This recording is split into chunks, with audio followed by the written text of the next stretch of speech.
Hello friends, good morning. Welcome to my YouTube channel garden of सिवाय।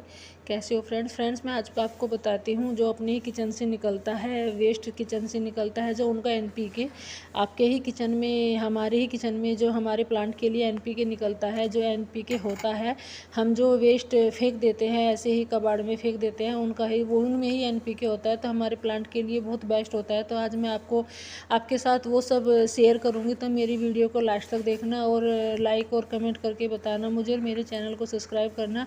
Friends, हमारे kitchen से जो चाय की पत्ती होती है, प्याज के छिलके होते हैं, केले के छिलके होते हैं, जो हम हमेशा इनको ऐसे ही कबाड़ में फेंक देते हैं, तो क्या होता है, इनको कभी कबाड़ में फेंकना नहीं चाहिए। ये हमारे प्लांट के लिए एनपीके का काम करता है, क्योंकि इनमें फास्फोरस, कैल्शियम, पोटास, नाइट्रोजन सब कुछ होता है और हमारे प्लांट को एक अच्छी नई ग्रोथ देता है। तो फ्रेंड्स, आज मैं आपको ये बताती हूँ, ये है चाय की पत्ती, उबली हुई चाय की पत्ती है, जो कि सबके ही किचन में मिलती है। तो फ्रेंड्स, मैंने ये साफ़ धो के और धूप में सुखाई है।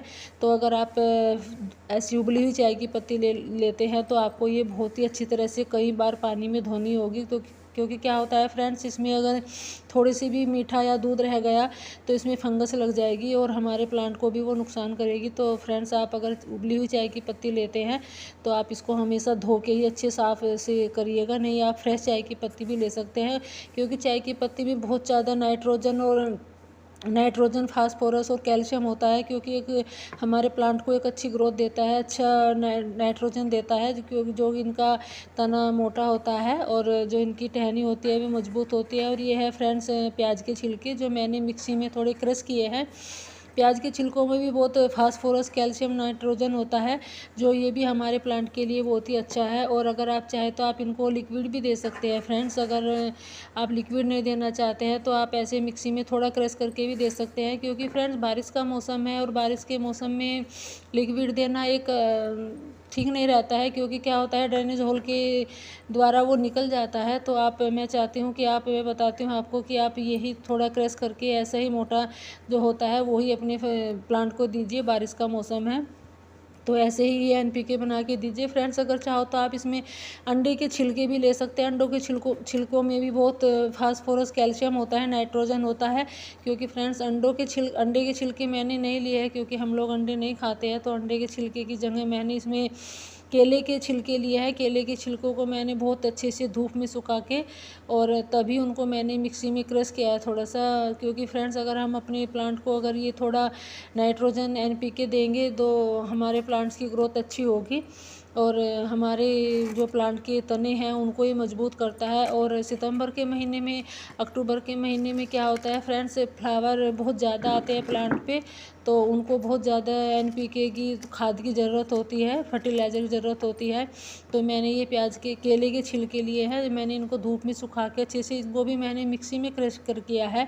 तो फ्रेंड्स, अगर आपको एनपीके बनानी है तो हमेशा आपको सही मात्रा में, बराबर मात्रा में लेके ही एनपीके बनाना है, क्योंकि अगर हम बराबर मात्रा में नहीं मिलाएंगे तो हमारे प्लांट में भी ऐसा कोई असर नहीं होगा। तो अब आप चाहे तो अंडे के छिलके भी ले सकते हैं। इसमें मैंने अंडे के छिलकों का यूज नहीं किया है, तो मैंने ही अंडे के छिलके की जगह मैंने केले के छिलके हैं जो वो भी लिए हैं। अगर आप चाहो तो आप इसमें हल्दी भी मिला सकते हैं, क्योंकि हल्दी क्या होती है, एंटीबायोटिक है और हल्दी एक फंगिसाइड का भी काम करती है। तो मैं इसमें ये सबको बिल्कुल सही मात्रा में, बराबर मात्रा में मिला के तो मैं इनका एनपीके बनाऊंगी, आप देखना। और मैं ये एक चम्मच क्या, दो दो चम्मच मैं इन तीनों में से लगा के मिला के इनका एनपीके बनाऊंगी।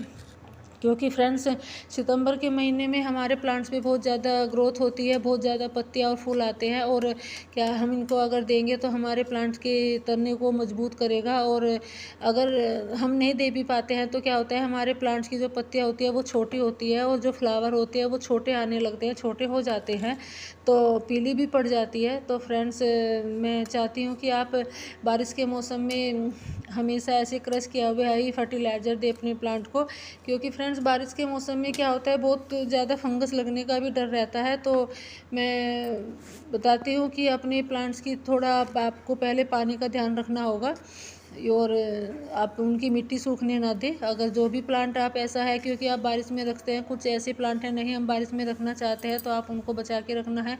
तो मैंने ये बराबर मात्रा में मिला के एनपीके बना लिया है आपको बराबर मात्रा में ही बनाना है। ये क्या होता है, अगर बराबर मात्रा में नहीं बनाओगे तो कोई फ़ायदा नहीं होगा फिर इसका, क्योंकि एक ये जो हमारे प्लांट में होते हैं, प्लांट की ग्रोथ अच्छे से करता है ये। और तो मैं पहले तो जो ये आपके प्लांट में थोड़ी ये घास उग जाती है, खरपतवार होती है, जो पहले आप उनको साफ़ कर देना चाहिए। और जो हमारे प्लांट पे फ्लावर आते हैं वो सूख जाते हैं, उनको भी आप तोड़ देना चाहिए, क्योंकि वो भी एक प्लांट की ग्रोथ रोक देते हैं। और आप इनका गुड़ाई भी करना ज़रूरी है, क्योंकि आपको कम से कम महीने में 1 महीने में तो गुड़ाई इनकी करनी ही है। अगर आपकी मिट्टी सूख गई है तो, क्योंकि क्या उनसे क्या होता है, गुड़ाई करने से थोड़ा नीचे तक खाद चला जाता है, नीचे तक पानी चला जाता है, हवा भी जाती है और मिट्टी ऐसे थोड़ी दल बदल हो जाती है, तो जो थोड़ी गांठ पड़ जाती है वो भी ठीक हो जाती है। और बारिश के मौसम में क्या होता है, बारिश होते होते पानी भर जाता है तो ऊपर एक काई होती है, काई जम के थोड़ा मिट्टी और पत्थर जैसी हो जाती है, टाइट हो जाती है, तो उसमें हमारा जो खाद फर्टिलाइज़र होता है वो हमारे प्लांट की जड़ों तक नहीं जा पाता है। तो हमें गुड़ाई करना ज़रूरी है, गुड़ाई से हमें बहुत फ़ायदे होते हैं।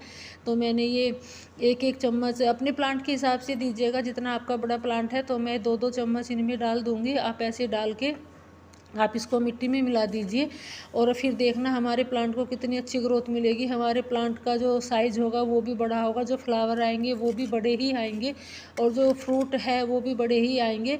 क्योंकि आप प्लांट के जो उसमें वो होता है, प्लांट आप फ्लावर प्लांट में भी दे सकते हैं, जो वेजिटेबल है उनमें भी डाल सकते हैं, और जो फ्रूट प्लांट है उनमें भी डाल सकते हैं। उनके हर किसी का साइज़ बड़ा होगा, इनकी पत्तियों का भी साइज़ बड़ा होगा और हमारे ये प्लांट की जो पत्तियां है कभी पीली नहीं होगी।